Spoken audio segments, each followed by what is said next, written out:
Welcome to Mind Tricks Radio, where we'll explore contemporary topics in psychology through interviewing creative and innovative thinkers in the field. I'm your host, Dr. Aaron Kaplan. Thanks for tuning in.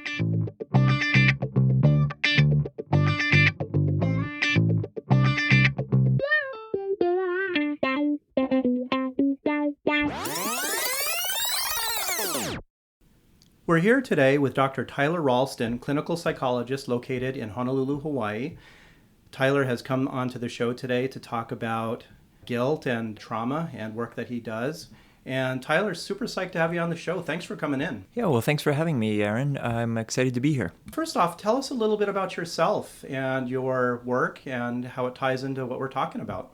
Well, I'm, as you mentioned, a clinical psychologist, and I have a private practice that I work at. And in the practice, I treat exclusively traumas and anxiety disorders in adult women.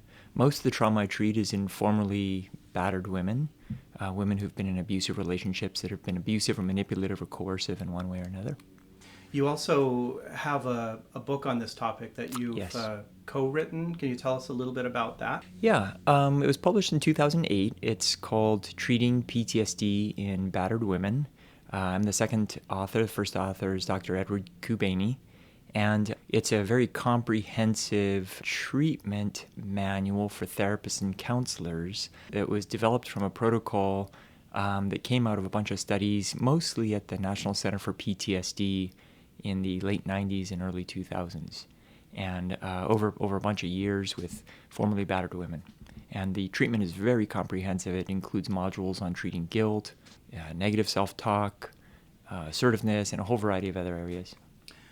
Yeah, that sounds really amazing, and I know that the treatment for trauma and PTSD can be pretty complicated with the various different kinds of methods that you can go about treating it, and would love to hear more about that. In fact, maybe we'll have you back on a show just about trauma and PTSD.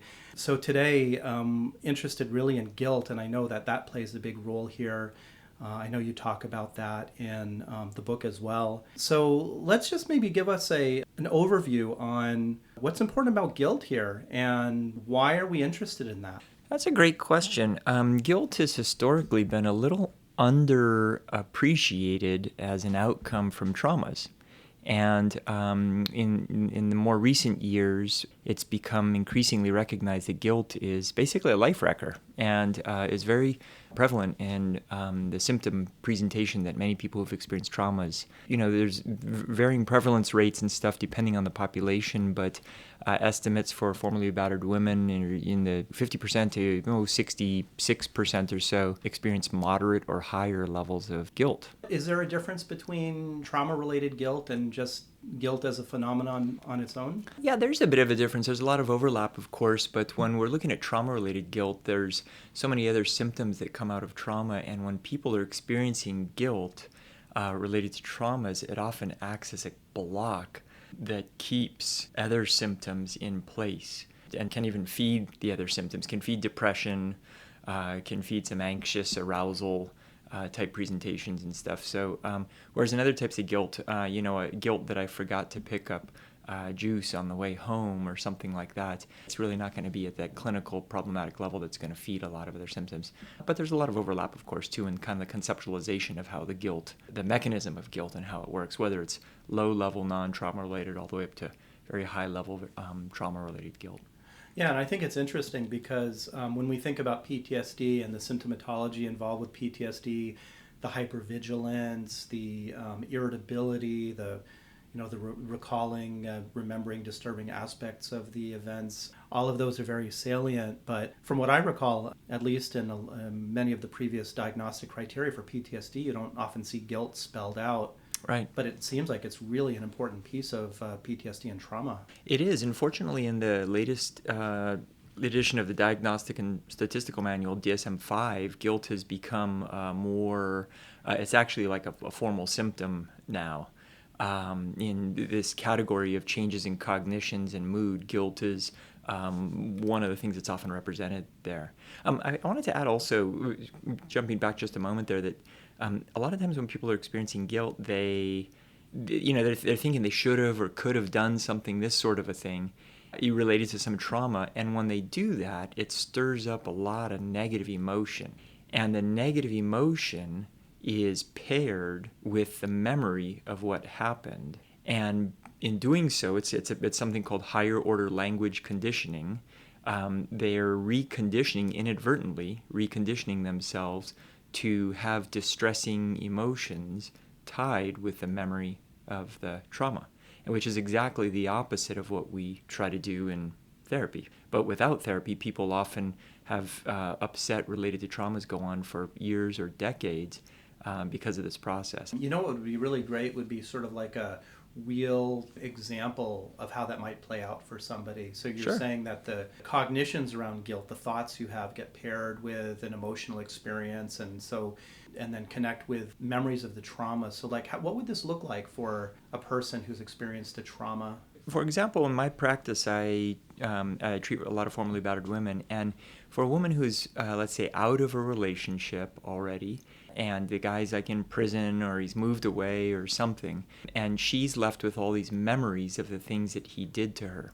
And of course, memories can be just sort of come up in our mind, for no apparent reason, or often they're brought up when we hear a certain song or smell a certain smell, or go to a certain place or drive by somewhere that is somehow associated with something that he did. So let's say she is reminded in this way of something he did, and because there was so much distress associated with those things, and because she has guilt, one of the ways that this plays out is that she may go, when she's remembering, she may think like, oh gosh, I shouldn't have done that. For example, I shouldn't have moved in with him. And when she's remembering what he did to her after she moved in with him, and she's telling herself or thinking, I shouldn't have moved in, and of course the trauma happened, she's really guilting or blaming herself because, it's not nice to have somebody else tell you what you should have or shouldn't have done that might have different outcomes. And so it's very upsetting when she thinks in those terms, I should have done something else. It's very, very upsetting. So just thinking that way is like criticism, and internally it stirs up a lot of negative affect or negative emotion. So are you saying that then the thoughts then are getting associated with the emotions, and that's what makes it more of a... Yeah. And maybe that's one of the... I think what you're saying is that's the difference between that and maybe your sort of garden variety guilt, forgot to pick up the milk at the grocery store. There's not a lot of affect associated with that, so it doesn't really go anywhere. Probably not. Yeah. It's a much lower level. Another way that I think about it sometimes is like a karaoke, singing karaoke. The karaoke, the video on the screen might be like the trauma, and then the words to the song that one is singing is like the internal dialogue about the trauma. And it's like, I shouldn't have moved in with him, I shouldn't have dated him, I should have seen the signs, I should have left sooner, etc., etc. And that kind of language stirs up negative emotion while you're watching that video. And it's just going to repair those two or reassociate those two and usually maintain it, if not increase the distress over time. Right. Okay.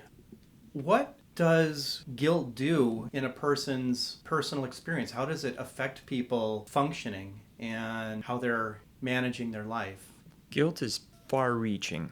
It often will increase depression. Their mood will, if they don't have formal clinical depression, there's bouts of down mood, lowers their self-esteem, heavily related to shame, numbing, so that they just kind of experience less emotion altogether. Sometimes somebody's guilt is so strong that their ability to experience very high emotional, pleasurable or positive emotional, such as joy and happiness and stuff, is greatly diminished. And sometimes the negative emotions, such as deep sadness and then the crying and things like that, sometimes those go away as well. And sometimes people get so numbed out, they're just kind of going through life, not really feeling or experiencing anything, just in numb mode. And there's varying degrees of that, of course, but guilt feeds that big time. So do you see in your clinical practice that, let's say somebody has depression or anxiety or any other numbers of psychological issues that they're dealing with, that actually working on the guilt piece of it helps those improve? Oh yeah, big time. Yeah. In order for people to grieve the losses that come with so many traumas, it's important to work on the guilt, which acts as sort of this protective barrier almost, or really feeds the numbing. And if we want to, a person can't grieve a loss if they're numb. And so before we can do some of that, I like to address the guilt to get that to sub-problematic levels or totally gone. So let's talk about that for a moment, because that's very interesting. It sounds like what you're saying is that the guilt gets in the way of people being able to grieve or to process or deal with something that's happened for them that's been traumatic. Yes, that's correct. And why is that? Yeah, guilt prevents grieving. One of the ways that it does this is that it acts as kind of this block that feeds numbing. And if a person is numb, they can't grieve. And so there's variations of that, but another aspect to that is this idea that when people are experiencing guilt, they are almost always, trauma-related guilt, they're almost always remembering their role in the traumatic event inaccurately, at least to some degree and often to a large degree. And so if they're remembering their role in the event inaccurately, it ends up kind of cycling around between the guilt. Often there's some anger, not always, but the guilt and the numbing and the asking, why did this happen and why did I do what I did and I shouldn't have done that. And this cycle happens and they can stay stuck in this and not move forward. But once the guilt is out of the way, then they can truly grieve in an accurate way what's happened. And that may be a short grieving or it may be a very long grieving. And it often facilitates then moving forward. Right, so that makes sense. And I believe it was in the book where you talk a bit about the guilt model and the different components of guilt, which seem to me like when you're talking about getting stuck in that mode of thinking about things inaccurately, there's components of that you discussed with Dr. Cubaney. You want to spend a little time on those? Because I think those are super interesting and would help give a better idea about what goes into the guilt. Yeah, sure. It's I would love to talk about it, and it's an area in my practice that I just really very much enjoy working on, and almost always can see people, their burden just becoming a lot lighter by the time we're done working on the guilt. So, guilt is, as we conceptualize it, is really a two-part experience. There's a strong emotional part that is usually some kind of a negative emotional experience. Distress, sadness, something like that in the negative realm. And then there is a cognitive component. In simple terms, we can say is a belief that oneself either should have or could have thought, felt, or acted differently. And often it's thought and felt differently, or I should have acted and thought differently. It can be a combo of any of that, but there's always going to be these two parts. When we look more specifically at the cognitive components, there's 4 interrelated cognitions that any of the areas that have a error in them can cause problems. And in order for it to be guilt, we only need to have an error in one of these 4 interrelated areas plus the distress, and we've got some guilt going on. So the first one that we often will talk about when we're working on guilt is these ideas of foreseeability and preventability. And the second that we often work on, this area of lack of justification. A third area is errors in thoughts about responsibility. And the fourth area is this idea of wrongdoing. And a person only needs to have a thinking error in any one of these conceptual areas for it to be guilt when it's coupled with the distress. Right. I bet that with a lot of people, they have all 4. They do. Yeah. So let's talk about each one of them, because I think they're all really interesting to the model. The first one was foreseeability. Is that hindsight bias? It's related to that, yeah. A lot of times if for example, in a trauma, if there's a negative outcome, and a person is beyond the negative outcome in time now. In other words, they're past it in time. They know how this negative outcome turned out. Let's say it's a broken jaw because of a boyfriend. They know how this turned out. Because they're looking back and they know how it turned out, the mere knowledge of knowing how this turned out automatically tends to bias or distort what one thought they knew before that outcome was known.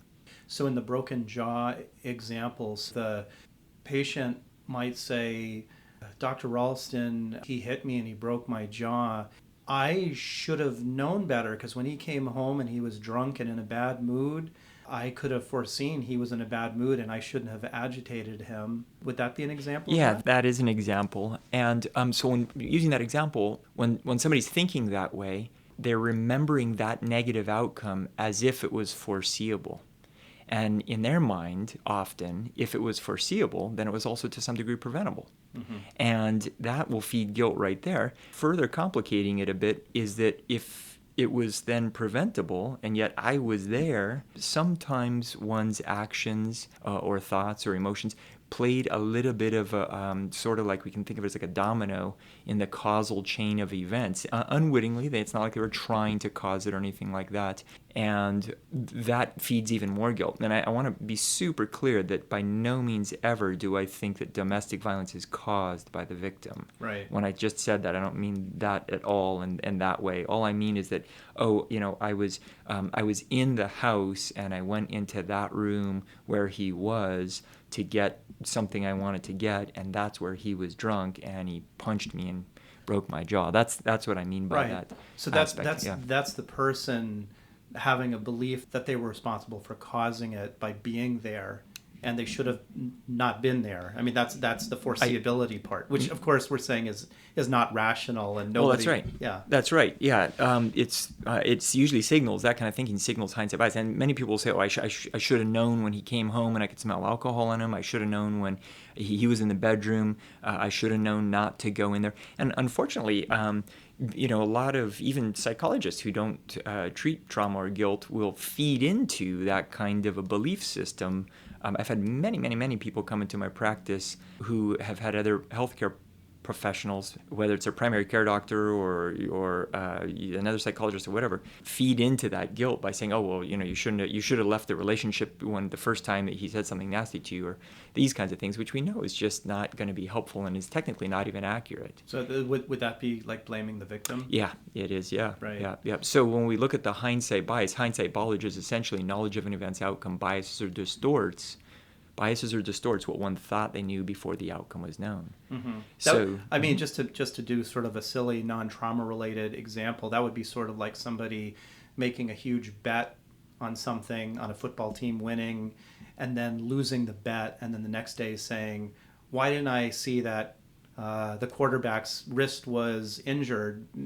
I should have not bet on that football team because Right. the wrist was injured." Right. But of course, they didn't know that until after the game. Well, that's right. And so when we're doing trauma work on this, one of the things we do is look in great detail at the what we call the guilt incident that happened. The guilt incident debriefing is what we call it.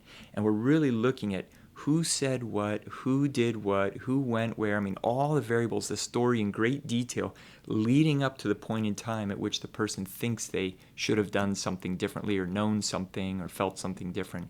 And when we do that, we often see really clearly that they did not know until after the traumatic event, until after the thing that they think they should have known. Well, what's another example? Can you? I know we don't want you to use real patients of yours in your practice, but just like if you were going to imagine like an example of the foreseeability and the hindsight bias that would come up, and you would help that person see that thought or belief system is irrational. Yeah, I could give you an example like that. I could give that, and I can also share with you one of the original studies that was done in 1974 or 75 that illustrates this. Would you like me to share that? Sure. Yeah. The study was, I think, by Fischoff, and, without going to all the details, just broadly speaking, they took a group of so many people in the study, and they gave everybody.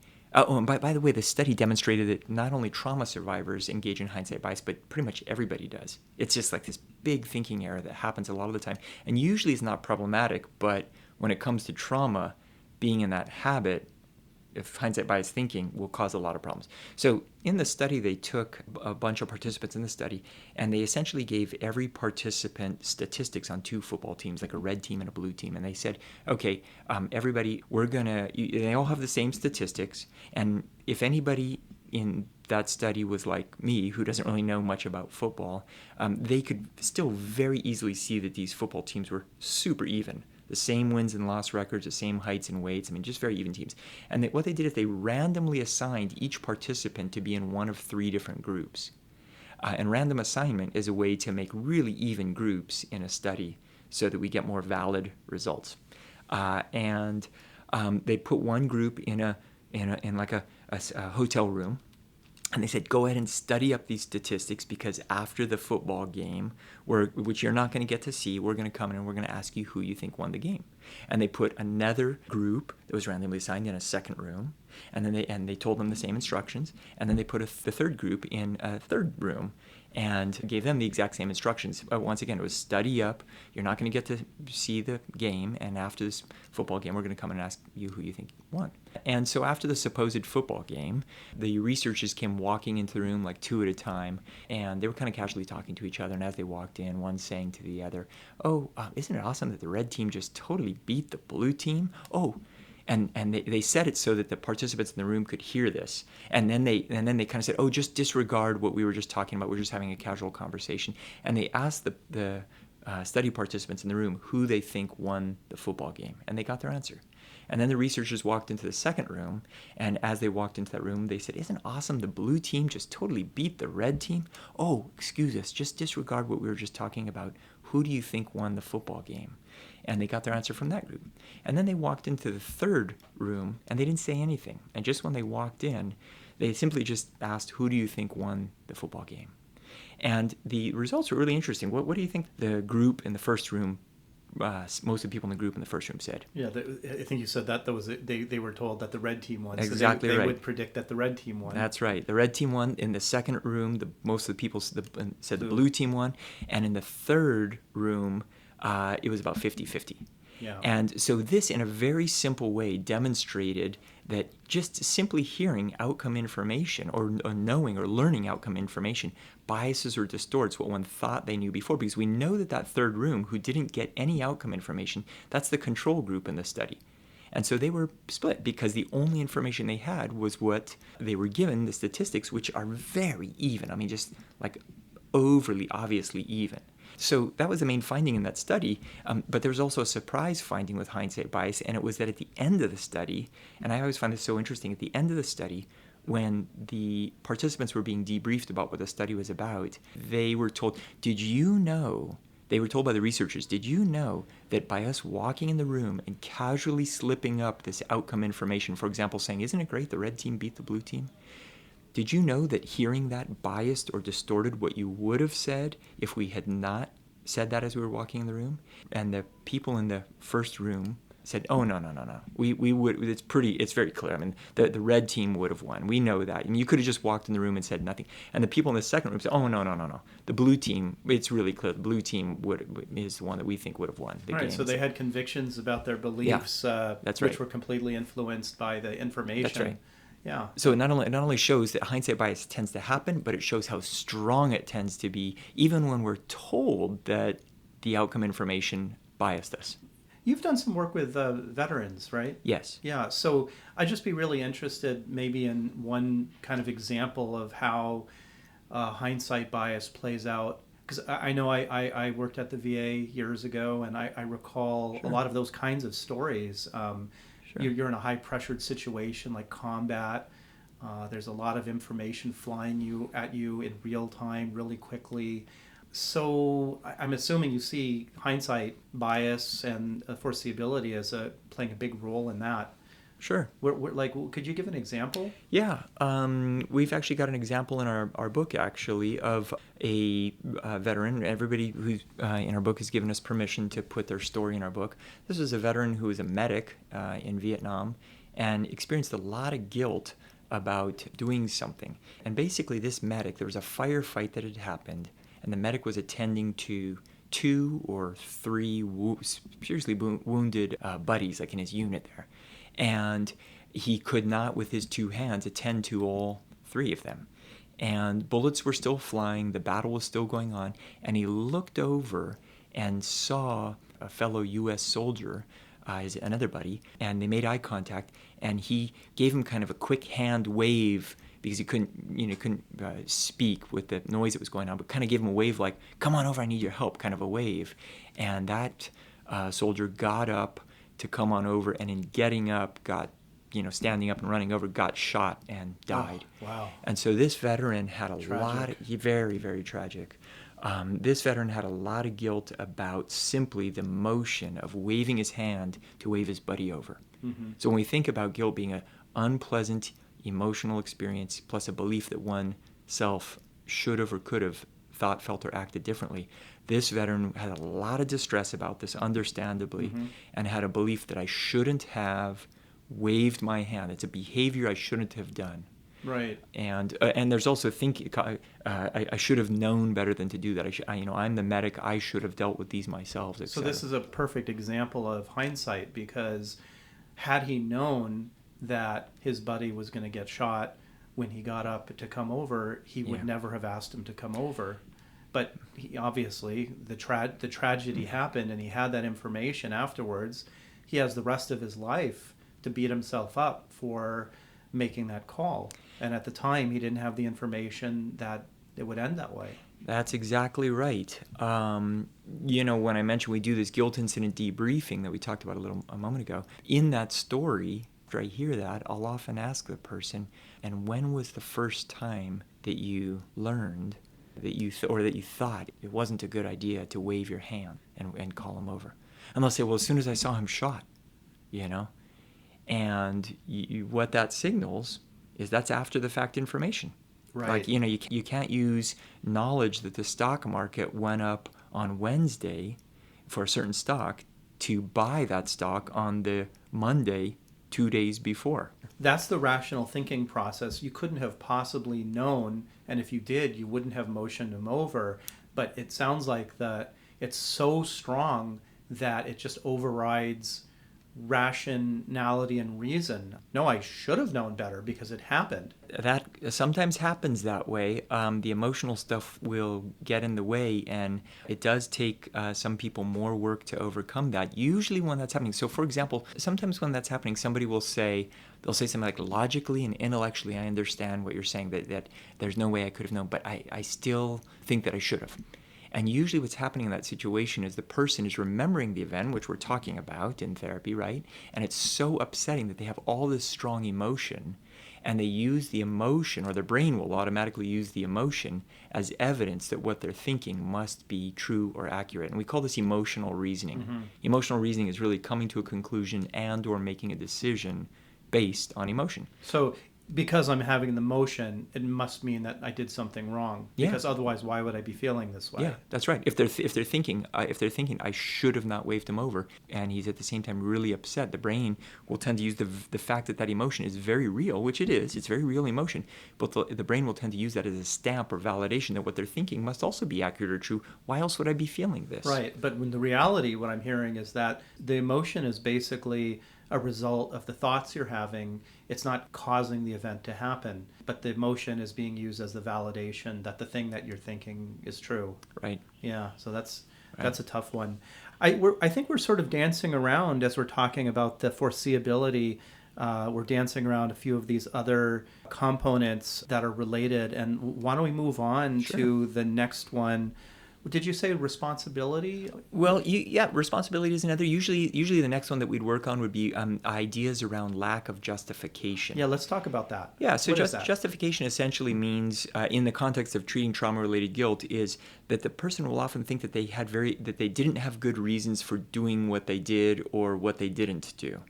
And by the way, hindsight bias that we were just talking about weaves through all the others almost always. Sure. It's so big. It's the reason we talk about that first. So with lack of justification, there's 7 or 8 or 9 very common cognitive errors that come up when we're talking about lack of justification related to guilt. So for example, one of them that is extremely common is that people will regularly compare what they did or what they didn't do against idealized options that weren't possible.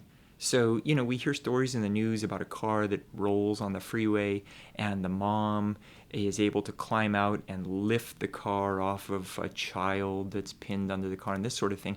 And this is the kind of thing that people will compare. In their trauma, they'll compare, well, I should have been able to do that. And the reality is they weren't able to. We don't hear all the stories necessarily where the person wasn't able to pull the car off.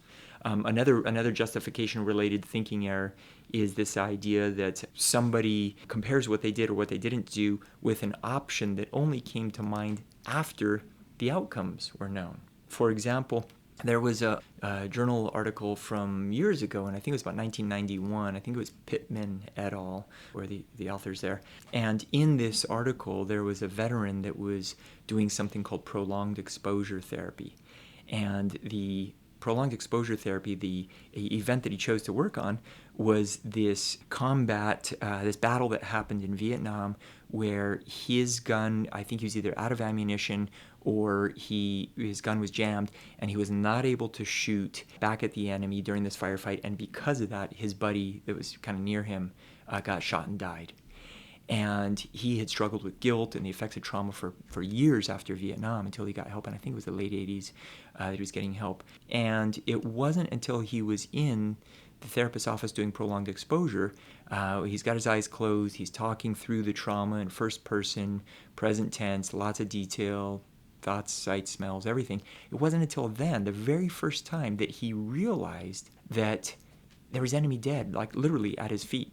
And he went into a suicidal depression because he started thinking, I should have just picked up one of their guns and I could have saved my friend's life. And this is a guy that, at least he wasn't a client of mine or wasn't a patient of mine, but in this journal article was described as spiraling into the suicidal depression because of his guilt that he didn't pick up one of these guns and perhaps could have, in his mind, saved his friend's life. If he were my client, I would work on the guilt with him, and one of the things we'd talk about is, well, when did it first occur to you to pick up one of these enemy rifles? And he'd say, well, right there in that therapy, in that prolonged exposure therapy. So he's comparing what he did, which was not picking up an enemy rifle, with this memory or this image or this thought that only came to mind many years later, which is technically an inaccuracy and is only going to serve to feed his guilt. What you're saying is that it wasn't really an option for him because at the time he didn't know that the gun and the ammunition was there. That's right. Otherwise he would have picked it up. That's right. So to beat up on yourself and blame yourself for not taking a course of action that you didn't know existed at the time would be an example of that cognitive error. That's exactly right. Got it. Yeah. Yeah, let's hear about some more.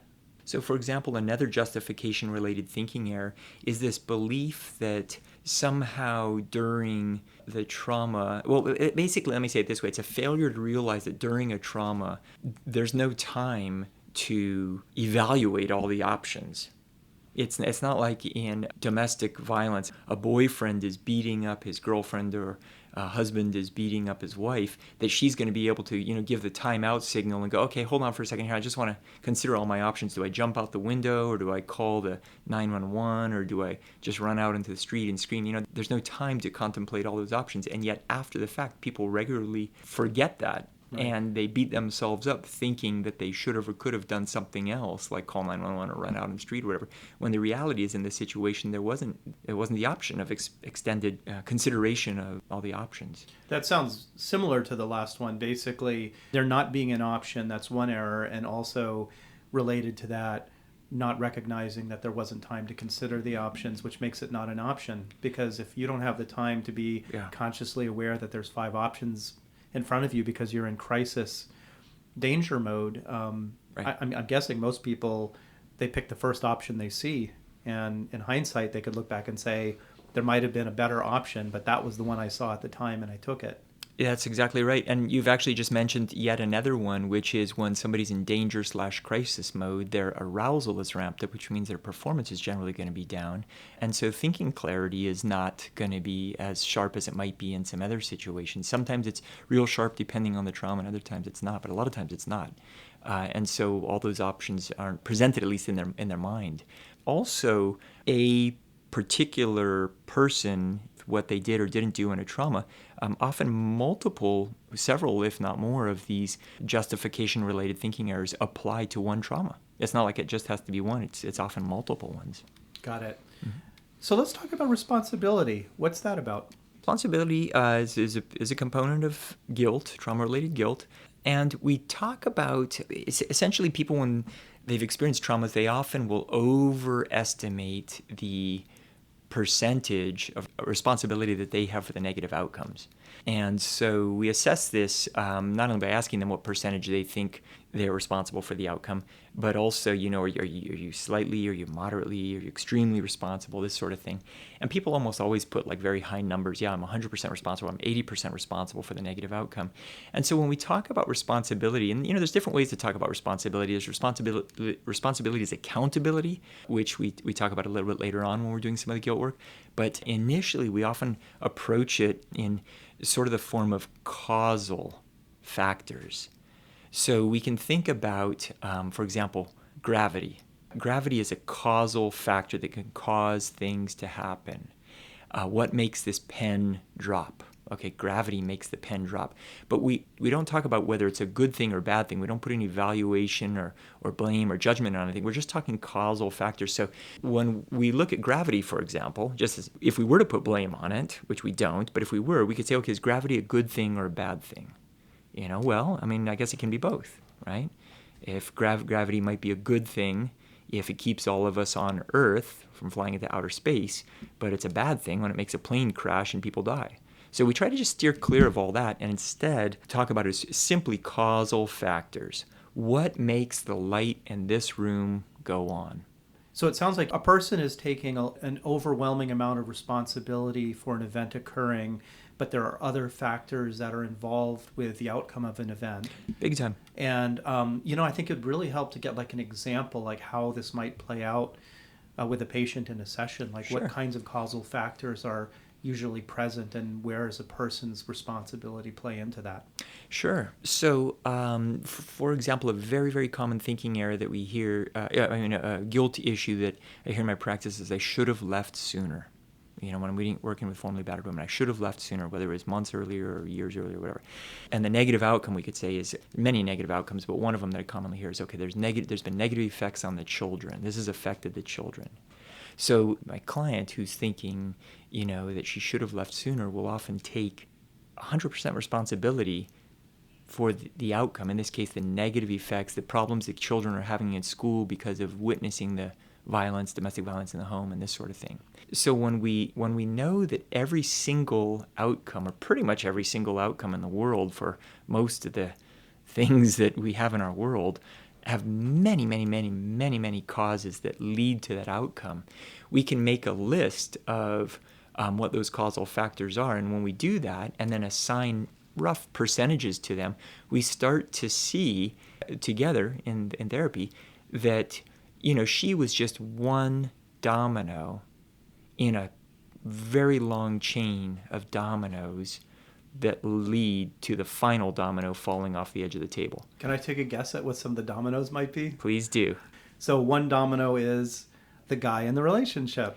You're exactly right. And it never amazes me anymore, and always amazes me when I hear this, is that when we make a list of causal factors, guess what? Probably 80% of my clients never put on that list. The guy. Exactly right. They'll say all these other things. Go ahead and guess some more. Yeah. Well, I just wanted to follow up on that. So I'm sure there could be any number of reasons why, I shouldn't say the guy, the partner, whether it's a female, male in the relationship, the other person is threatening the person not to leave the relationship. Otherwise, I'll hurt you.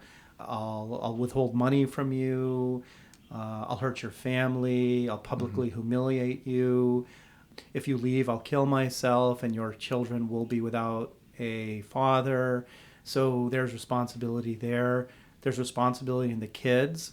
And again, not to blame the kids, but to say the kids are there, and the person might make the decision not to leave because that person thinks that the kids would be worse off if she wasn't there in the relationship. Responsibility of mom and dad saying you never leave your husband because that's wrong. Other things, but I'm guessing those are all factors that play into a person's decision. That's exactly right. Yeah, there's many, many, many. Usually we'll come up with 15 to 20, something like that, and then assign percentages to them, just sort of estimate percentages. And usually when we add all those percentages up, we come up with something that's, in the range of 1,000 or more percent, which means that their 80% and that 1,000%, for example, something's got to change. It's all got to fit into 100% because we know a negative outcome can only be 100% caused. And I want to just, based on what you were just saying, I want to just, again, reiterate that by no means this sort of thinking about it as causal factors at all, like she caused the domestic violence. Simply what we mean is she was a warm body that was there, that was behaving and acting and whatever in a way that any human being would act. It's not like she's trying to, she's not to blame. Right, but exactly, and I think the point here is that she's blaming herself. She's saying, right. I'm responsible, right, just because I was here and I stayed. Right. And the fact of the matter is, there's all these other factors. You're saying 15 to 20 with most people who you come up with, who we can find 15 to 20 other factors that cause this person to stay and not leave. Yeah. In the interest of time, we usually come up to the 15 to 20, but regularly, if we wanted to spend 10 years coming up with a list, we could come up with potentially millions of reasons that a person stays. Right. I mean, there's just many, many, many reasons, from societal messages to media to no place to go to the fact that males get paid more than females for the same kind of jobs, and so it's harder economically. I mean, there's on and on and on. There's many, many, many reasons that lead into an outcome like that. I'd like to get back for a moment. I'm really fascinated with this idea about accountability. It sounds like responsibility, I always thought, was a very strange word in English. I don't know if other languages have this issue, but in English it sort of means, I think, two different things to people. It means like I was responsible because that was my assigned or designated role. I was responsible for these kids because I was taking them on an outing and my role was to be responsible for them. And there's a responsibility in terms of like a causality mechanism. I was responsible for that light turning on and off because I turned the switch. And I'm wondering, does those two different definitions of responsibility kind of make it difficult for people to understand this? That doesn't usually make it difficult for them to understand. We talk about both of them. So the causal one would be like the light switch. What causes the light to go on? I turned it on. We can all go all the way back to that light went on because of dinosaurs that turned into fossil fuels in the ground millions of years ago.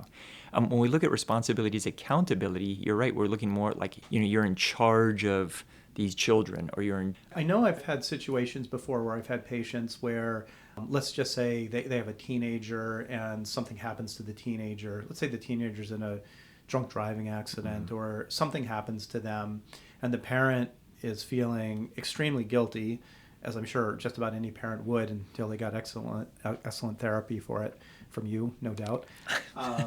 But they're feeling guilty, and one thing they're saying is, it's my fault. I was responsible for him because I'm the parent. Right. We'd look at that with regard to responsibility.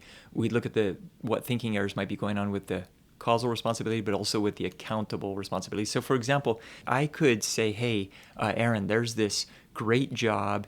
It pays $500,000 a year, and I want to hire you for it. And you're going to be accountable for your team of people, and your only duty in this job, your only responsibility in this job is that you are accountable for making sure that all 10 people under you show up by 8 a.m.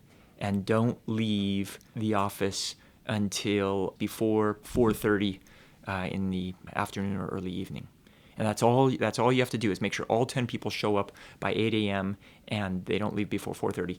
And you're accountable for that. That's how you get paid, right? You're $500,000. And so that's a nice thing to say and stuff, but you can't control all the myriad of factors that affect whether each person is able to show up or not. I mean, somebody could just have a fender bender on the freeway on the way into work, and you can't be accountable in this way. Yeah, I mean, I suppose you could hire a van and go around and pick everybody up in the morning and make sure they get to work on time, but somebody else could hit the van that you're all in. And I mean, it's an error to believe that one can control all the variables that affect outcomes. Right. And that's the accountability part that people get mixed up on. Yeah, and I imagine similar to that, you're getting paid $500,000 a year to manage 20 stockbrokers, and they're expecting you and your team to make a ton of money for their company, and there's a stock market crash, and you lose a ton of money, and you were responsible for managing the team and doing the best you could, but you can't be responsible for losing a ton of money under a circumstance like a stock market crash. Well, that's right. So, yeah. And causes a lot of guilt, feeds into a lot of guilt. Right. Mm-hmm. Let's talk about the next one. I think you said was wrongdoing? Yeah, wrongdoing is a fourth area that we often work on. There's several different ways to look at wrongdoing, but wrongdoing is essentially the idea that what the person did or didn't do, in other words, their sort of actions or roles or beliefs or feelings in the traumatic event, that's in doing or having their experience or their role, that they've somehow violated their personal standards of right and wrong or their morals. And it's a pretty common component of trauma-related guilt. So yeah, let's hear, do you have maybe an example of that you could share? Yeah, there was an example that was on one of the talk shows many years ago, and it was a dad was on this talk show, and he was talking about his 16-year-old daughter who had her 16th birthday at home, and it was a family birthday party, and they celebrated everything. And then after the family birthday party, which ended kind of early at home, some older friends wanted to take her out and celebrate her 16th birthday. And so they picked her up and they took her out and they introduced her to alcohol. It was the first time she'd ever had alcohol, and she didn't realize how powerful it can be, and that there's a bit of a lag from when you drink it to when you feel the effects. And she just drank and drank and drank, and they kept feeding her drinks. They got really, really drunk, and they brought her home. They dropped her off. She crawled up the front yard. Her dad opened the door. He was pretty unhappy about this, of course. She's throwing up, this sort of thing. Really, really drunk. And he wanted to talk with her about this, but because he didn't want to ruin his beloved daughter's 16th birthday and upset her by, getting on her back about, hey, this is not an okay thing to do and that sort of thing, and also because she wasn't going to understand it anyway because she was super drunk, he simply just escorted her, helped her get into her bedroom, and let her sleep it off. And unfortunately, the next morning when she wasn't showing up at the breakfast table with the family, or even midday, I think it was, I forget exactly the timing, but he went in to wake her up and found that she had actually died. Oh. Yeah, right, tragic for sure. And so he was sitting on this talk show talking about this, and with a lot of guilt.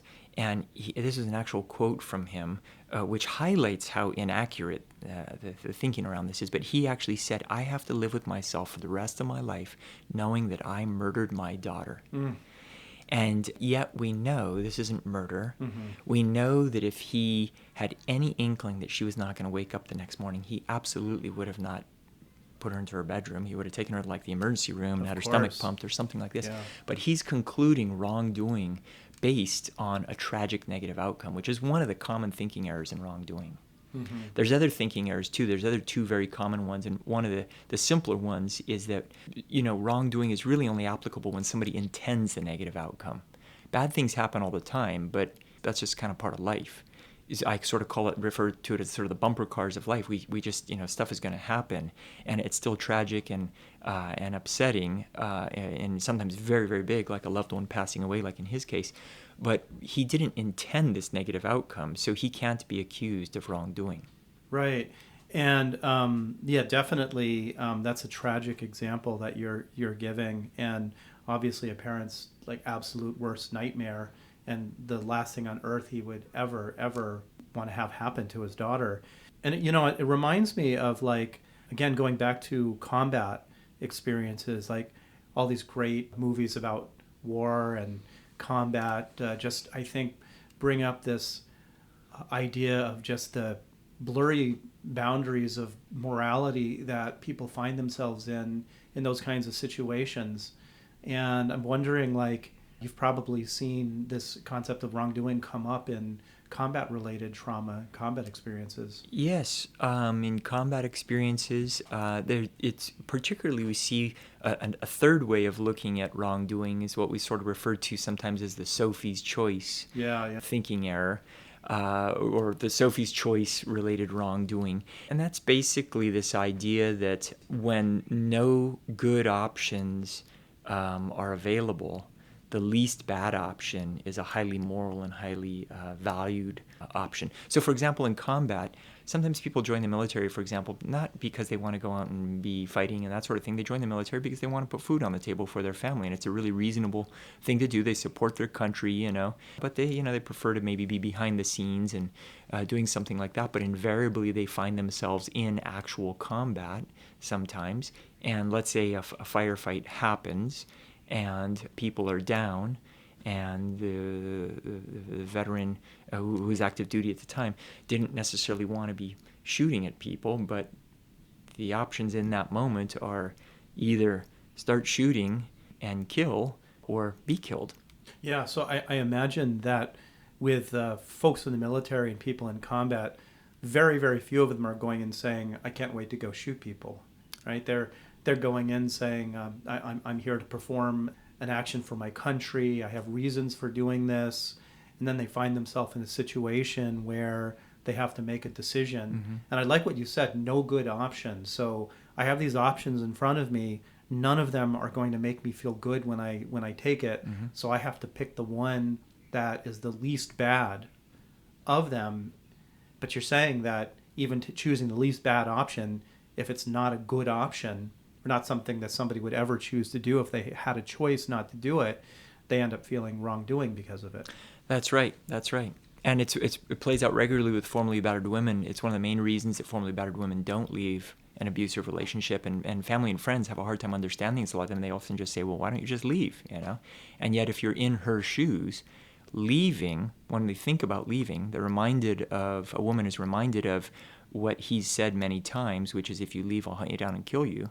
And that's going to bring up so much fear that, of course, it makes sense to stay and just endure the abuse, Right, it's the least bad. It's the least bad option. Right. If I stay, I've got to deal with him, but maybe I can minimize the unpleasantness. If I do X, Y, and Z, I can try, but that's a lot better than him hunting me down and killing me or my kids or whatever. I mean, it's really just a no-win situation. So she's choosing the least bad of the options in front of her. Makes sense. That's right. Yeah. So Tyler, I'm really interested in hearing a little bit more about the Sophie's Choice concept. You had mentioned that, and about wrongdoing. And can you give a bit of a more of an example? We could just cite the film Sophie's Choice, but you probably have other examples that you've encountered or heard about that would highlight that. Sure. Yeah, I could give you many examples. One of them that comes to mind, interestingly enough, is one that was also Sophie's Choice. The movie was set in around World War II, and there was another example, a very tragic and disturbing example that I had once seen on some kind of a television show. I think it was like a History Channel show where a elderly gentleman who was a survivor of the Holocaust was being interviewed. And he was talking about his experience in the camp that he was in, the Holocaust camp. And he had a job in the camp, and his job in the camp was to essentially put dead bodies into an incinerator. Oh. Yeah, very, very tragic, very horrific. And he was doing this, and there's Nazi officers all around making sure he does his job. And this one particular body that he was going to put into the incinerator, this dead person that he was going to put into the incinerator, as he was starting to put him in, the body kind of slightly moved and said, "Don't." Oh my gosh. I'm still alive. Oh. And it shocked him, and he stopped, and he kind of looked around and looked at the Nazi officer that was near him and said, I can't put this gentleman in. He needs some help. He's still alive. I can't do this. This would be, not okay. I can't do this. And the Nazi officer, obviously extremely cruelly as they were, said, "Put him in, or you're both going to go in." Mm-hmm. And so the gentleman put him in. Mm-hmm. And it's a classic example of only bad choices. Right. And choosing the least bad choice is actually a valued or moral choice. And in this case, it seems fairly easy to assume that the gentleman that was being put in was so close to death, he probably wasn't going to make it anyway. So it's either going to be one life lost or two lives lost. Right, and as you've said in the turns out, you've said also that you're in the heat of the moment there. Right. You're having to make a decision. Right. There could be some other. I mean, we've got he's got two choices in front of him that he's trying to choose which is the least bad one, and he's got a Nazi officer pointing a gun to his head. Right. And so there might be other options he could think about down the road, but at that moment there are two, and he's got to pick the least bad one. What a horrible predicament to be in. Very horrible. And as we know, he lived. He made it through it all, and it would have been 2 people dead had he resisted that. Did you hear anything about what happened to him later? Like, was he? How did he process or deal with that experience later in his life? I don't know the details of it because, as I mentioned, it was on like a History Channel show or something like that. But it was clear that he had immense guilt, and I saw it before I was a psychologist. But being a psychologist who works with trauma and guilt, I would have loved the opportunity to assist with this gentleman having a less guilt-ridden experience of life. Sure, you'd be addressing that very issue. You made the best decision that you could under the circumstances, with only limited choices available to you. If there was one piece of advice or guidance you could give on this issue of guilt and trauma-related guilt, what would that be? I don't know if this counts as that, but something I regularly say in my therapy to clients when we're working on guilt in particular is if they remember nothing else about all the therapy that we do, remember the concept of hindsight bias and how not to fall prey to it. So. Yeah, that's a huge piece of this model, clearly, and it just permeates all of the other aspects of guilt you talked about. I think in every one of those components of guilt, hindsight bias played a role. Well, like I mentioned earlier, the hindsight bias tends to feed through all of the other thinking cognitive areas. It feeds into the lack of justification, the responsibility, and the wrongdoing. And so we work on that one first. And often with guilt, we'll work on one specific guilt issue until that's resolved or the guilt is greatly diminished. And then sometimes we'll go on to a second or third guilt issue, but usually after one, a lot of clients will be able to apply the same kind of thinking with practice to other guilt issues. And some clients have, many years and a lot of traumas and a lot of guilt. And it's wonderful to see them be able to apply this kind of healthy thinking and accurate thinking really is what it is. It's accurate thinking. Apply it to all these other traumas in their life and start to go through life. They'll still have the sadness about what's happened, but that can be grieved. Like we started talking about at the beginning of this conversation, is that once the guilt is out of the way, the sadness can be grieved. Mm-hmm. And it is. These are sad outcomes. A lot of times there's losses and stuff, but there will be an end to that grieving. And once that grieving is done, then they're really starting to move on even more so with their life. And that's wonderful to see in them. It sure is. So that's interesting what you're saying, that a person could have just multiple traumatic experiences in their life, just many, many things that happen to them.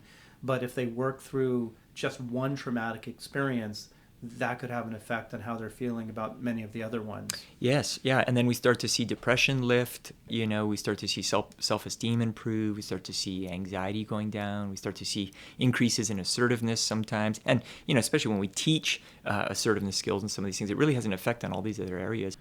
So Tyler, on the hindsight bias, do you have an example of what it would look like if somebody had experienced something that could be traumatic and was able to deal with it in a way that didn't cause them to feel guilty? I can give you an example. One was President Truman, who was president of the United States at the end of World War II. And World War II ended largely for the U.S. with the dropping of some big bombs on Japan, which were very tragic, and there was lots of death and destruction. And of course, the bombs weren't dropped just on the military base; they were dropped on like the city, Hiroshima, for example. So that was grandmothers and kittens and newlyweds and babies and everybody. It was very, very tragic. And yet, President Truman was apparently not really experiencing much guilt about making the decision to order the dropping of those bombs. And one has to kind of wonder, well, why? Right. And he was known to be very decisive and stuff, but what was going on with this? So his kind of thinking that led to not much guilt was evidenced in his response that he gave at a press conference to a reporter after the war was over. After the war was over, the reporter said, "Hey, President Truman, was this a good idea to drop these bombs? Would you do this again?" And he paused and he said, "Well, knowing back in 1945 what I know today, maybe I would and maybe I wouldn't. I'd have to give it a whole lot of thought. But knowing today only what I knew back in 1945 when I made that decision, I would do exactly the same thing." And it really, his short answer like that was his answer. It really illustrates that he was able to he was very good at keeping boundaries on what he knew at any particular time, what he knew and what he was able to do at any particular time. And he didn't weave in information after the fact into his pre-outcome knowledge. Nothing like that had ever been done in the world before.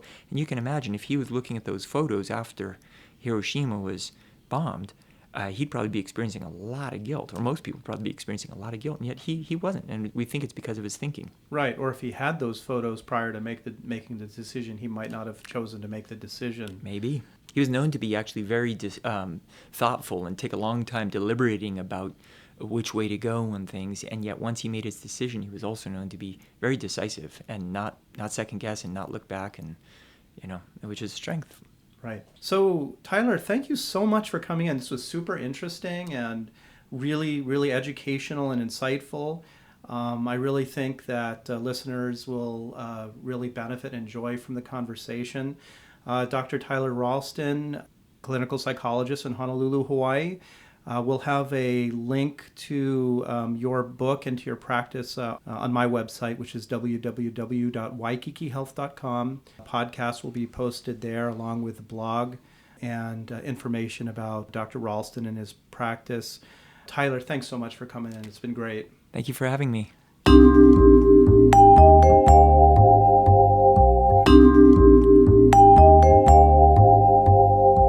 Thank you for listening to Mind Tricks Radio. I hope you have enjoyed the program.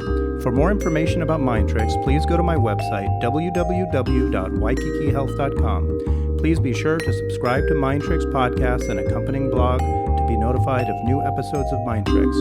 Please be sure to follow Mind Tricks on Facebook by following and liking posts by myself, your host, Dr. Aaron Kaplan.